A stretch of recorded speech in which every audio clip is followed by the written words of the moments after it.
What would you do if you knew you're about to die, and the only way to survive was to cut yourself open while fully awake?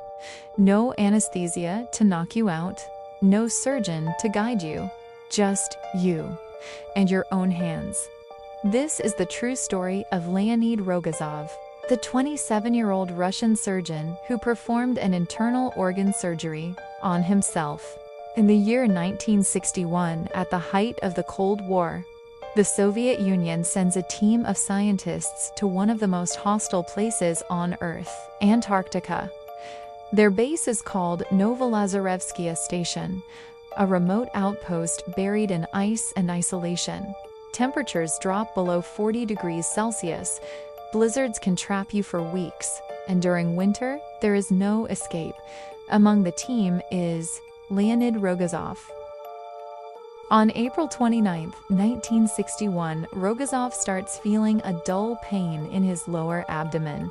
At first, he ignores it, but by the next day, the pain becomes unbearable. He develops fever, nausea, weakness. As a doctor, he already knows the truth.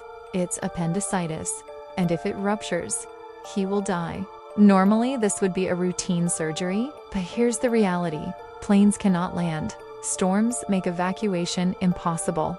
There are no other doctors. If Rogozov does nothing, he dies. If he tries surgery, he might still die. So he makes a decision that sounds impossible. He will operate on himself.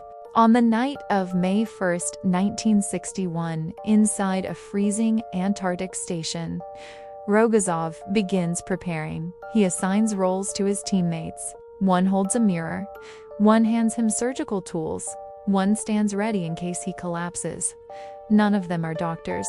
He injects himself with local anesthesia, no general anesthesia. He will be fully awake. Then, he picks up the scalpel. He makes the first incision. Immediately, things go wrong. The mirror reverses everything. He struggles to see properly, so he stops using it. Now he's operating almost blindly. Blood fills the area. His hands begin to shake. Every few minutes, he is forced to stop, rest, and fight the dizziness. At one point, he becomes so weak he nearly loses consciousness. Exhausted, bleeding, and barely conscious, Rogozov finishes the surgery. He stitches himself up, then collapses. For days, his condition is critical. Infection is a real threat, but slowly, he recovers. Within 2 weeks, his fever disappears. Within a month, he is back to work. Leonid Rogozov lived for decades after the incident, eventually passing away in 2000. But his story remains one of the most unbelievable survival stories ever recorded. Because when faced with certain death, he didn't wait for help.